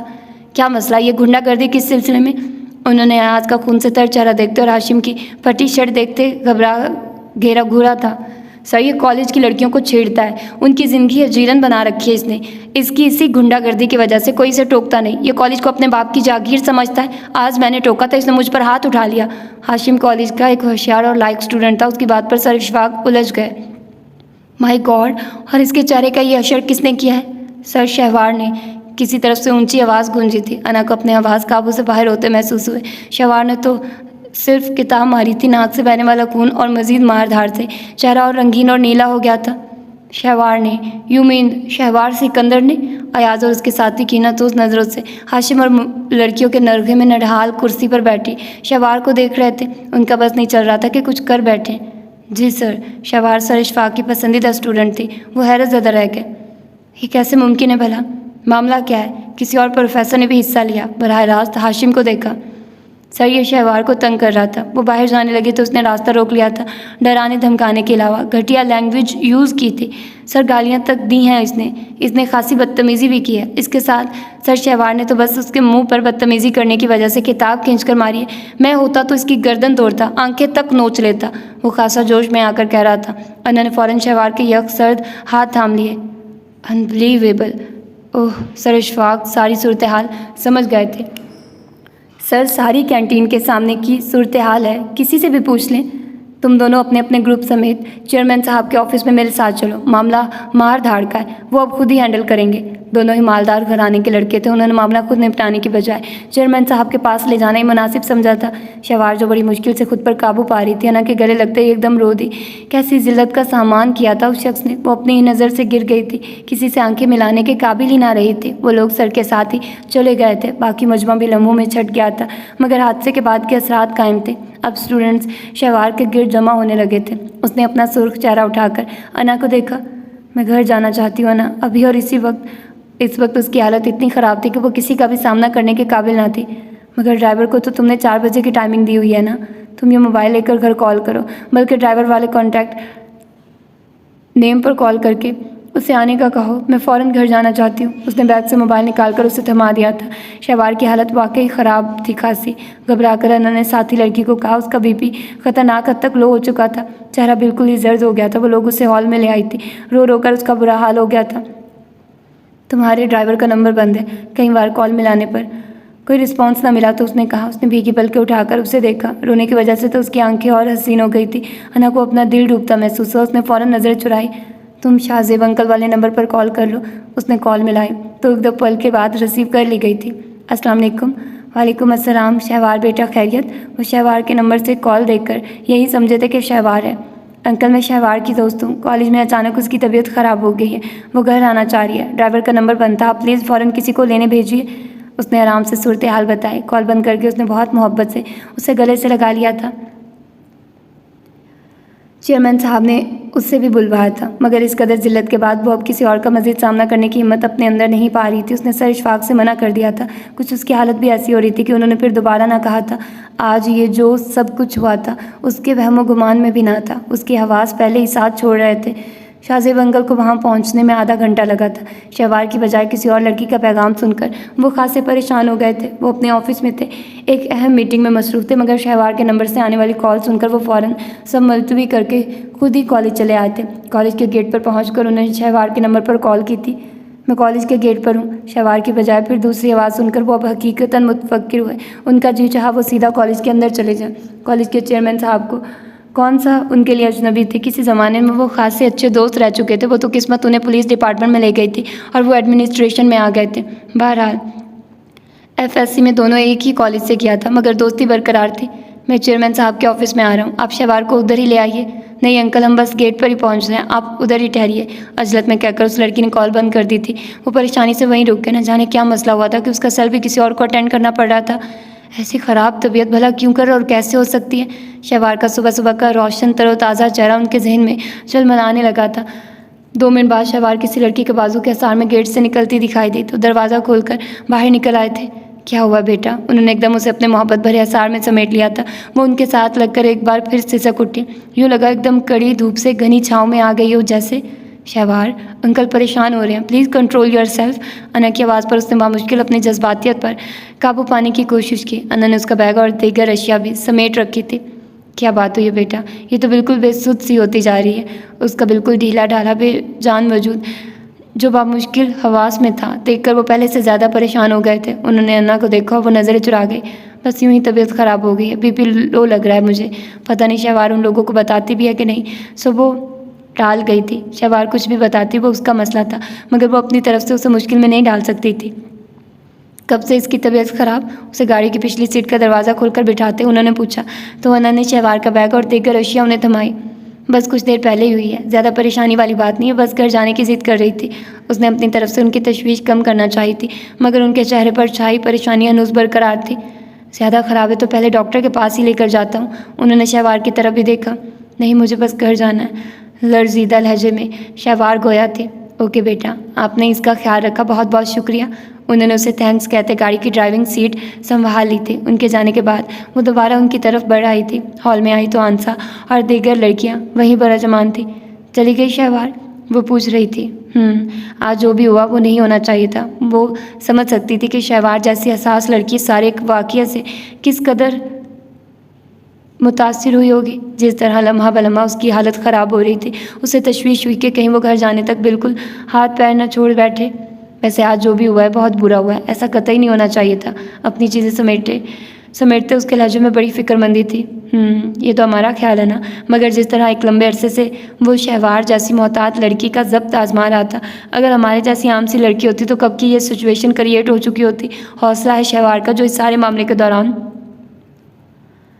दौरान भी मुकम्मल हवास में थी।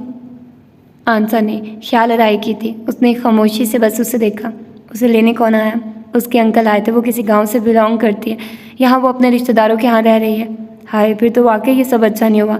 वैसे उसके अंकल ने पूछा नहीं कि उसे क्या हुआ है? आंसा को एक और फिक्र हुई थी। पूछ रहे थे, मैंने टाल दिया है। न जाने शहवार उन लोगों से मामला डिस्कस करना भी चाहती है कि नहीं। खामखा मामला बिगड़ता, किसी के यहाँ रह रही है, एक और परेशानी खड़ी हो जाती है उसके लिए। बहुत अच्छा किया तुमने। वैसे चेयरमैन साहब के पास मामला पहुंचा है। हाशिम एंड ग्रुप यूँ रात चलतों पर हमला करने वाले भी नहीं हैं। एक अरसे का साथ है, यकीनन मामला तवील होगा। चेयरमैन साहब शहवार से ज़रूर बात करेंगे। आंसा की साथी ने भी हिस्सा लिया था। अल्लाह करे सब खैरियत रहे। ये अयाज जैसे लोग ज़मीन पर बोझ हैं। कॉलेज की शायद ही कोई लड़की हो जो उसकी सताई हुई ना हो। अच्छा है, उससे सवाल जवाब होने चाहिए। मुझसे अगर कोई मशवरा मांगे तो मैं साफ कहूँगी कि उसे कॉलेज से निकाल बाहर करें। अगर सर ने उसे रिलीफ देने की कोशिश की तो हाशिम लोग ये बर्दाश्त नहीं करेंगे। अयाज ने उन लोगों पर हमला करके खुद अपने साथ दुश्मनी निभाई है। वो जद्दी पुश्ती जागीरदार घराने का लड़का है। उनके यहाँ तो दुश्मनियाँ ऐसे निभाई जाती हैं जैसे महबूबा से दोस्तियाँ।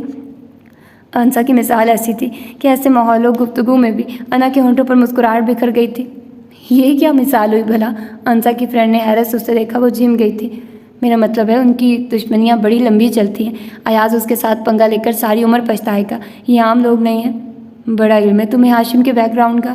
खैर है ना? उसके दोस्त ने उसे सर से पाँव तक देखा तो उसने फाइल उठाकर उसके सर पर दे मारी। बिल्कुल खैर है। तुम लोगों को शायद इल्म ना हो कि हाशिम मेरा चच्चा ज़ाद है। बिल्कुल सगा। वो धमाका करके किताबें उठाकर मुस्कुराते हुए अपने दोस्तों की हैरत को दिलचस्पी से देख रही थी। हाय, वाकई? अना उनकी बातों से कुछ पुरसुकून हुई थी, वरना उसे लग रहा था मुसलसल एक ही वाक़ये को सोच कर उसका दिमाग फटने वाला है बस। कैसी बेवफा बेमुरव्वत लड़की हो तुम। इतना अरसा तुम हमारे साथ थे और तुमने मुँह से भाप तक न निकाली। उसकी फ्रेंड आस्तीन चढ़ाकर उस पर चढ़ दौड़ी थी। वो भी इसलिए कि हमारे वालिद मोहतरम की अपने भाई साहब से बरसों से चपकलिश चली आ रही थी। इस साल ही दोनों तरफ से भाईचारे की फ़िज़ा दोबारा कायम होने के इक़दाम किए गए, जिसकी एक कड़ी हाशिम के साथ मेरी बात ठहराने का फ़ैसला है। अल्लाह, तुम इतना कुछ हमसे छुपा के बैठी रही। आज तक हमसे एक लफ्ज़ ना कहा। हम तुम्हें इस तरह माफ़ करने वाली नहीं। तुम लोगों को बताने का मतलब था कि तुम लोग पूरे कॉलेज में ढंडोरा पीट देती। अब भी बताने का मतलब सिर्फ पोजीशन क्लियर करना है। अभी मुझे एग्ज़ाम तक इसी कॉलेज में गुजारा करना है, इसलिए तुम लोग अपनी ज़बानें बंद रखोगी।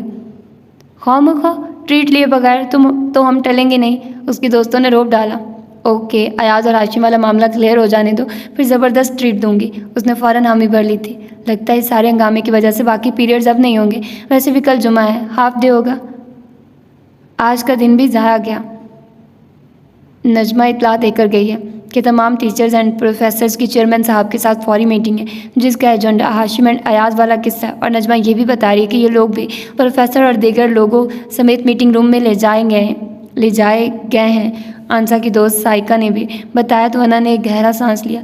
न जाने अब ये किस्सा क्या करवट बदलता है। उसे रह रहकर शहवार का ख्याल आ रहा था। उसने सोचा कि घर जाकर वो रोशी को साथ लेकर शहवार की तरफ जाएगी। एक दफ़ा उसने शहवार से उसका मुकम्मल एड्रेस लिया था। ये फैसला करते अपने असाब को रिलैक्स करते वो आंसा वगैरह की तरफ मुकम्मल तौर पर मुतवज्जे हुई थी। घर आकर उन्होंने गाड़ी रोकी तो तशवीश भरी नज़रों से बैक व्यू मिरर से शहवार की तरफ देखा। वो आंखें बंद किए सारा रास्ता सीट की पुश से सर टिकाए खामोश रही थी। उन्होंने एक दो बार परेशान होकर पुकारा भी था, मगर उसकी जानिब से जवाब तो एक तरफ जुम्बिश तक नहीं हुई थी। उन्होंने जल्दी से दरवाज़ा वाक करते पिछली सीट की तरफ का दरवाज़ा खोलकर अंदर की तरफ झुकते उसे पुकारा, शहवार, शहवार बेटा। उन्होंने उसके कंधे पर हाथ रखा था, मगर वो मुकम्मल तौर पर बेसुध थी। उन्होंने जल्दी से उसे बाहर निकालते अंदर की तरफ कदम बढ़ाए थे। हाय साहब जी, बीबी जी नु की होया सी। रक्षंदा बाहर ही थी, एकदम शोर मचाने लगी थी। वो इर्द गिर्द देखे बगैर अंदर बढ़े थे। बेगम साहिबा को भेजो, जल्दी करो। अपने कमरे की तरफ बढ़ते उन्होंने रक्षंदा से कहा था, पर घर में तो कोई भी नहीं। बड़ी बेगम साहिबा ते लाइबा बीबी किसी अजीज़ दे गए हुए ने। आदला भाभी ते कल दिसी अपने मैके गई हुई ने। अपने कमरे में लाकर उन्होंने उसे बेड पर लेटा दिया था। तुम इसको देखो, बल्कि पानी लेकर आओ, उसे होश में लाने की कोशिश करो। उन्होंने उसके पास ही बैठकर उसका चेहरा थपथपाया तो रक्षंदा ने फ़ौरन साइड में पड़ा ग्लास उठाकर बाथरूम का रुख किया था। पानी लाकर उसने ग्लास शाहजेब साहब को थमा दिया था। उन्होंने उसके मुंह पर छींटे मारे, नाक दबाई, हाथ पैर रक्षंदा मसल रही थी, मगर सब बेसुध था। उफ, उनकी तशवीश में मज़ीद इजाफा हुआ था। साहब जी, बीबी जी नु की होया सी। वो उठकर जेब से मोबाइल निकालकर कॉल मिलाने लगे थे। रक्षंदा शहवार को इस तरह देखकर और भी परेशान हो चुकी थी। हाँ ज़ुबैरी, मैं शाहजेब बोल रहा हूँ, इमरजेंसी होगी। नहीं, घर पर हूँ, फटाफट पहुँचो। नहीं, तुम्हारी भाभी तो ठीक है, शहवार बेटी की तबीयत ख़राब है। हाँ, बेहोश है, मैं तुम्हारे आने तक कोशिश करता हूँ। रक्षंदा दिल जमे से उसको होश में लाने के जतन कर रही थी। उन्होंने शहवार पर एक निगाह डालकर फिर नंबर मिलाए थे। कहाँ हो तुम लोग? मैं घर पर हूँ, अपनी अम्मी को लेकर फ़ौरन घर आओ। शहवार की तबीयत ठीक नहीं है, बाकी तफसील घर आकर मालूम कर लेना। वो फिर शहवार की तरफ मतवज्जे हुए थे। उसकी नब्ज़ रुक रुक कर चल रही थी। एक कराह के साथ उसकी मुसलसल बेहोशी टूटी थी, मगर हवास में वो फिर भी ना थी। कराह के बाद उसकी तरफ से फिर खामोशी थी। डॉक्टर ज़ुबैरी थोड़ी देर में पहुँच गए थे। आते ही उन्होंने उसकी हार्ट बीट और नब्ज़ चेक करने के बाद उसे एक इंजेक्शन लगाया था। बच्ची के असाब पर खासा बर्डन है। हार्ट बीट और नब्ज़ से तो यही लग रहा है कि इसके दिलो दिमाग सख्त किस्म के सदमे की जद पर रह रहे हैं। नहीं, ऐसी तो कोई बात नहीं। सुबह सुबह कॉलेज गई थी, ठीक ठाक थी। खुदा न ख्वास्ता घर में भी कोई मसला नहीं कि ये परेशान हो। कॉलेज में ही इसकी तबीयत ख़राब हुई थी। किसी दोस्त ने मुझे इसके नंबर से कॉल की थी, मैं फ़ौरन जाकर ले आया था। तब से अब तक ये बेहोश है। ओह, वो फिर शहवार की तरफ मतवज्जे हो गए थे। उसे थोड़ी कोशिश के बाद होश में आ गया था, मगर उसकी कंडीशन ऐसी थी कि डॉक्टर ज़ुबैरी ने उसे इंजेक्शन लगाकर सुला दिया था। ठीक हो जाएगी, चंद घंटे इसे आराम करने दें, डिस्टर्ब ना करें। जब उठे तो बार बार पूछकर परेशान ना करें। आराम और सहूलत से पूछेगा कि क्यों परेशान है। उसकी तरफ से मुतमईन होते उन्होंने शाहजेब अली साहब को भी तसल्ली दी थी, जो मुसलसल टेंशन का शिकार थे। उन्होंने उनकारा भरा। तभी गाड़ी रुकने और फिर 2 मिनट बाद अफशा लाइबा और महरुन्निसा बेगम कमरे में दाखिल हुई थी। क्या हुआ है? डॉक्टर साहब को सरसरी सलाम करते वो फ़ौरन बिस्तर की तरफ लपकी थी। सोती हुई शहवार को देखकर वो घबरा गई। क्या हुआ इसे? ये क्यों ऐसे लेटी हुई है? टेक इट इज़ी भाभी, ये बिल्कुल ठीक है। बीपी लो होने की वजह से बेहोश हो गई थी। मैंने बीपी कंट्रोल करने के लिए इंजेक्शन लगा दिया। अब इसके हिसाब नॉर्मल हो रहे हैं, नींद में है। 1-2 घंटे के बाद बेदार होगी तो बिल्कुल ठीक ठाक होगी। डॉक्टर ज़ुबैरी ने महरुन्निसा बेगम को भरपूर तसल्ली दी थी। शुक्र है मौला का, लाइबा ने बताया तो मैं तो सुनकर ही परेशान हो गई थी, मगर ये तो कॉलेज गई थी ना, आपको कहाँ मिल गई? अब क्या? उन्होंने हवास बहाल करते सूरत हाल समझते पूछा था। कॉलेज में तबीयत ख़राब हो गई थी, ड्राइवर को तुम लोग लेकर गई हुई थी। मुझे इसने कॉल की तो मैं लेने गया था। लाइबा भाभी भी पुरतशवीश नज़रों से आंखें बंद किए लेटी शहवार को देख रही थी। मगर इसकी तबीयत ख़राब क्यों हो गई? सुबह तो ठीक ठाक थी। लाइबा भाभी ने शाहजेब अली साहब को देखा। बीपी लो है, इसी वजह से इसके असाब तनाव का शिकार हो गया और ये बेहोश हो गई। कुर्सी पर टिकते डॉक्टर ज़ुबैरी ने सहूलत से कहा था। हाँ, सुबह नाश्ता भी नहीं करके गई थी। आज की लड़कियों में ये इतनी सी तो जान है। बीपी तो खुद लो होना है, ऊपर से इतनी मुश्किल पढ़ाई है। सारा दिन मोटी मोटी किताबों को चाटने और अस्पताल के चक्कर लगाते ये हालत तो होनी है ना। महरुन्निसा बेगम ने फ़ौरन नतीजा निकाला था। शाहजेब अली साहब ने गहरा सांस लिया। हो सकता है यही वजह हो, उन्होंने खुद को तसल्ली दी। वो अपने कमरे में अलमारी में सर दिए चीज़ों की तरतीब दुरुस्त कर रही थी जब अना ने अंदर झांका था। रोशी फारिग हो? रोशी ने सर उठाकर अना को देखा। अलमारी दुरुस्त कर रही हूँ। क्यों, खैरियत? मेरी एक दोस्त है ना शहवार, जिसका जिक्र मैं अक्सर करती हूँ, वो अंदर चली आई थी। हाँ तो? उसने मसरूफ़ अंदाज में जवाब दिया था। उसकी तबीयत ख़राब है, कॉलेज से घर चली गई थी। मेरे साथ उसके यहाँ चलोगी? रोशी ने अलमारी से चीज़ें निकालते उसे देखा। अभी? मगरिब होने वाली है, पुप्पो घर आ जाएं, तब तक मैं भी अलमारी दुरुस्त कर लूँगी।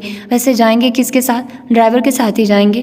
तुम ये चीज़ें रहने दो ना, जल्दी से तैयार हो जाओ, मैं भी चेंज कर लेती हूँ। अभी मगरिब में आधा घंटा है, अभी निकलेंगे तो जल्दी वापसी हो जाएगी। मैं उसको फ़ोन कर देती हूँ। तुम उनको कॉल करके पहले परमिशन ले लो, मैं इतनी देर में ये सब अंदर रखती हूँ। वो अपने कमरे में चली आई थी। मामा को कॉल करके शहवार का बताकर उसने इजाज़त ली तो उन्होंने कहीं हदायत के बाद इजाज़त दे दी थी। दोनों तैयार होकर गाड़ी में आ बैठी थी। मंसूर खान को एड्रेस देकर उसको चलने का कहा था। वो पहली बार शहवार के घर जा रही थी। रास्ते में उसने फूलों का बुके ले लिया था। एड्रेस तो आसान था। आधे घंटे बाद ड्राइवर ने गाड़ी एक खूबसूरत पुरशिकवा इमारत के सामने रोकी थी। शाहजेब पैलेस के अल्फाज की तख्ती सामने लगी देखकर अना और रोशी बाहर निकल आई थी। एक बॉडीगार्ड गेट पर था। तुम मामा को पिक कर लेना, 1 घंटे बाद हमें लेने आ जाना। मंसूर खान को रुखसत करते वो गेट की तरफ लपकी थी। जी किससे मिलना है आपको? गार्ड पूछ रहा था। अंदर पैगाम भेज दें शहवार सिकंदर को कि अना आई है। उसने इंटरकॉम से अंदर इतला दी थी। इंटरकॉम पर उन्हें अंदर भेज देने की इजाज़त मिल गई थी। उसे उस इन्वेस्टिगेशन से बड़ी खौफत सी हुई थी। रोशी उसके साथ खामोशी से चल रही थी। दोनों गार्ड्स की मैयत में अंदर चली आई थी। ये पुरशिकवा इमारत बाहर से जिस कदर खूबसूरत थी अंदर से उससे बढ़कर थी। ज़बरदस्त, बहुत प्यारा घर है। लॉन को देखते ही रोशी बेख्तियार हुई थी। दाखिली दरवाजे पर उन्हें एक बावकार खातून खड़ी मिल गई थी। बेगम साहिबा, ये मेहमान है, गार्ड कहकर वापस पलट गया था। अस्सलाम वालेकुम। खातून को देखकर दोनों ने सलाम किया था। वालेकुम अस्सलाम, उन्होंने बड़ी शफ़क़त से जवाब दिया था। रुक क्यों गई बेटा, आओ। वो सीढ़ियाँ चढ़कर वो दोनों ऊपर आई थी। उन्होंने दोनों को मोहब्बत से गले लगाया था। अना ने उन्हें बुके थमा दिया। उनके साथ वो अंदर बढ़ गई थी। अंदर से भी घर क्या था, वाकई पैलेस था। दोनों सताइशी नज़रों से देखते आगे बढ़ आई।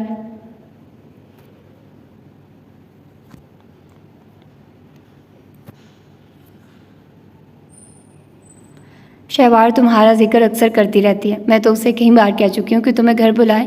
साथ चलते वो कह रही थी। आप मैरूनिसा आंटी हैं ना? अना ने अंदाज़ा लगाया तो उन्होंने मुस्कुराकर सर हिलाया। पता नहीं क्या हो गया इस लड़की को। सुबह अच्छी भली कॉलेज गई थी। कॉलेज में ही तबीयत ख़राब हुई। तुम्हारे अंकल लेने गए तो रास्ते में ही बेहोश हो चुकी थी। सब घर वालों को इसने परेशान कर दिया था। कुछ देर पहले ही उठी है तो लैबा उसे ज़बरदस्ती बहला फुसलाकर कुछ खिला रही है। उन्होंने तफसील बताई थी। ना गुमसुम रह गई। इस हसास सी पागल लड़की ने इस कदर असर लिया था इस सारे वाक़ये का। रह रहकर शहवार का जर चेहरा सामने आ रहा था। आंटी के साथ वो एक कमरे में दाखिल हुई थी। भाभी प्लीज़ जिद ना करें, कुछ भी नहीं निकला जा रहा है। सच्ची अभी क्या हो गई तो सब उगल दूंगी। बेचारगी में वो लाबा का हाथ पीछे हटा रही थी जो ज़बरदस्ती उसे सूप पिला रही थी। थोड़ा सा ले लो ना, बीपी भी इसीलिए लो हुआ है कि तुमने सुबह भी कुछ नहीं खाया था। वो बहला रही थी। अस्सलाम वालेकुम। अना की आवाज़ पर उसने गर्दन घुमाकर उसे देखा। उसकी आंखों में हैरत और इस्तेजाब के साथ साथ आंसू भी सिमट आए। वालेकुम अस्सलाम। उसके चेहरे पर एक पल को रोशनी हुई थी। उसने कंबल हटाकर उठना चाहा मगर कमज़ोरी इस कदर थी कि उठा नहीं गया। लाइबा भाभी पीछे हट गई थी। अना फ़ौरन झुककर उसके गले लग गई। शहवार को लगा जैसे सुलगते सहरा में वो एकदम घने साए तले आ गई हो। उसके आंसू बह निकले और बेख्तियार बहते चले गए। अरे बस चुप करो, कुछ नहीं हुआ। इतनी सी तबीयत तो ख़राब हुई है। मैं तो तुम्हारी अयादत को आई थी। उसे खुद से जुदा करके आंसू साफ करते उसने दिलासा दिया तो दुपट्टे से नाक रगड़ते उसने अना के साथ आने वाली दूसरी लड़की को भी देखा। उस पर एक नज़र डालकर वो चौंक गई। उसे लगा रोशी में उसे किसी और चेहरे की शबाहत दिखाई दी है। उसने सवालिया नज़रों से अना को देखा था। अना ने मुस्कुराकर रोशी को देखा। ये रोशाने हैं। ओह वाकई। अस्सलाम वालेकुम। अना एक तरफ हटी तो रोशी उसके नज़दीक बैठ गई। शहवार को देखकर रोशी को भी अजीब सा एहसास हुआ था। बिल पे करने के बाद दोनों बाहर आ गए थे। गाड़ी में बैठने तक उसकी सोच की डोर उसी एक मसले में उलझी हुई थी। अगर फ़र्ज़ किया कि आपको कोई लड़की अच्छी लग गई हो, एज आ लाइफ पार्टनर पसंद आ जाए तो फिर खुदा को मानो लड़की, अभी मुझ पर इतना बुरा वक्त नहीं आया और ना ही मेरी अक्ल घास चढ़ने गई है। और जो पसंद करते हैं क्या उन सब की अक्ल घास चढ़ने गई हुई है? उसने फ़ौरन बुरा माना था। खैर ऐसा तो मैं भी कतई नहीं कह रहा। आखिर बाबा किस मर्ज़ की दवा है? ये उनका हेडेक, उनका डिपार्टमेंट है। वो खुद ही देख लेंगे। मैं क्यों अपनी एनर्जी वेस्ट करूं? गाड़ी ड्राइव करते कंधे अचकाकर खुद को मुतमईन करने का खासा दिलकश अंदाज था। वो देखी गई। आपका दिल नहीं चाहता? उसका लहजा बोझल सा था। कतई नहीं, साफ जवाब था। वो हैरत ज़दा हुई। क्यों? मैं मान ही नहीं सकती कि आपकी लाइफ में कभी ऐसा यूनिट ना आया हो। इतनी दिलकश, ज़बरदस्त, अट्रैक्टिव पर्सनैलिटी रखते हो और कभी किसी छोटे मोटे फ्लर्ट की भी जगह न रही हो। उसका लहजा ऐसा था कि पहली बार कुछ चौंक कर वलीद ने उसकी तरफ देखा। वो मुतवज्जे थी। वलीद की गहरी आंखों की बेपनाह चमक महसूस करते वो फ़ौरन सर झुका गई थी। इतनी बहस किस सिलसिले में और तुम सुनना क्या चाहती हो? मुसलसल एक ही टॉपिक पर उसे जमे मुसलसल बहस करते देखकर वो भी ठटक गया था। अना वकार अहमद एकदम घबरा गई। बस यूं ही वो मनमनाई। खैर यूं ही तो कुछ भी नहीं होता, इतनी दिलचस्पी किस लिए भला? आखिर कोई ऐसी दिलकश वारदात हुई भी हो तो भी वो बहरहाल मेरी अपनी ज़ात तक ही महदूद होगी। छोटा मोटा फ्लर्ट तो एक तरफ, कोई जानदार लंबा चौड़ा अफेयर भी हो तो इसका ताल्लुक मेरी अपनी ज़ात से होगा। तुम इस सारे मामले में इस कदर संजीदगी से दिलचस्पी क्यों ले रही हो आखिर? गलती हो गई, वो भी बड़ी संगीन किस्म की, जो आपसे पूछ लिया, बात ही पकड़ लिया आपने। नहीं बताना चाहते तो मत बताइए, ज़बरदस्ती थोड़ी है। उसने खासा बुरा मानकर मुंह फुलाया था। उसको यूँ मुंह फुलाते देखकर वलीद बेख्तियार हंस दिया था। कभी कभार तो तुम बिल्कुल बच्चों की तरह रिएक्ट करती हो। हाथ बढ़ाकर उसके बाल पकड़े। वो अपनी जगह साकित से रह गई। आपने जो बड़े दादा अब्बाओं वाला मिजाज इख्तियार कर लिया है वहीं काफ़ी है। काफ़ी पल बाद संभल कर जवाब दिया था। शादी की शॉपिंग कहाँ तक पहुँची? उसने फ़ौरन मौजू बदल दिया, जिसे साफ महसूस करते अना का लहजा खुद ब खुद संजीदा हो गया। बस हो रही है मामा, रोशी तो कर ही रही है ना। उसने खिड़की की तरफ मुंह कर लिया था। वलीद उसे बाहर की तरफ मतवज्जे होते देखकर खुद भी चुप रहा था। कभी कभार उस शख्स का ये संजीदा बड़े अब्बाओं वाला अंदाज उसे बड़ा हर्ट करता था और खुद ब खुद उसकी आंखों में नमी आ जाती थी। और अब भी ऐसा ही हुआ था। आंखों की नमी को गैर महसूस अंदाज में चादर के पल्लू से साफ किया। पता नहीं ये शख्स ही इतना कम फहम है या मैं ही पागल हूँ। वो खुद से ही नाराज़ हो चुकी थी। उसने सोच लिया कि अब वो उस शख्स से कुछ भी पूछने की गलती ना करेगी और ना ही उसे इतनी अहमियत देगी। अपने जज्बात पर बामुश्किल काबू पाते उसने खुद से अहद किया था। तो ये थी आज की एपिसोड। होपफुली कि आप लोगों को पसंद आई होगी। स्टार्टिंग में मैंने इसलिए कुछ नहीं कहा, मैंने सोचा कि अब डायरेक्ट आप लोगों को पहले नावल सुनाया करूँगी, उसके बाद जो भी मैंने बात करनी हुई आप लोगों को बता दिया करूँगी। और एपिसोड्स का तो आप लोगों को आइडिया उसके टाइटल से ही हो जाया करेगा। बाकी आज की एपिसोड मज़े की थी, अच्छी थी। और जिस तरह अयाज़ वाला मामला हुआ और ये सारा कुछ चल रहा है, जिस तरह अयाज़ उसे टीज़ करता है, मुसलसल उसको टीज़ कर रहा है, फिर अयाज़ का जिस तरह का घराना है आप लोग देख ही चुके हो, सुन ही चुके हो। और बाकी ये कि अब ऐसा है कि 3 नावल्स मैंने स्टार्ट किए हैं। अब आप लोगों को लग रहा है कि डेली बेसिस पर आप लोगों को तीनों नावल्स की एपिसोड्स मिलेंगी, तो ऐसा कुछ नहीं होने वाला। एक आप लोगों को नावल मिला करेगा और साथ में एक डेली बेसिस पर शॉर्ट नावल मिला करेगा, ठीक है। इस तरह से मेरे लिए भी इजी होगा और जो लोग लॉन्ग नावल पसंद करते हैं उनको भी थोड़ा सब्र करना चाहिए। ऐसे डेली बेसिस पर अब मैंने स्टार्ट एक साथ इसलिए किए नावल ताकि आप लोगों को भी कुछ सुकूनों के नावल्स पढ़ रही हूँ मैं। डेली बेसिस पर आप लोगों को नावल्स प्रोवाइड कर रही हूँ। और अनकबूत की डेली बेसिस पर एपिसोड आएगी, माला की आएगी, और इस चैनल पर जितने भी नावल्स हैं उनकी डेली बेसिस पर एक आएगी। और मेरी पूरी कोशिश होगी कि उसकी मैं एपिसोड थोड़ा ड्यूरेशन बढ़ा दूँ ताकि आप लोग सेटिस्फाइड हो जाएं जितनी भी एपिसोड आती है, ठीक है।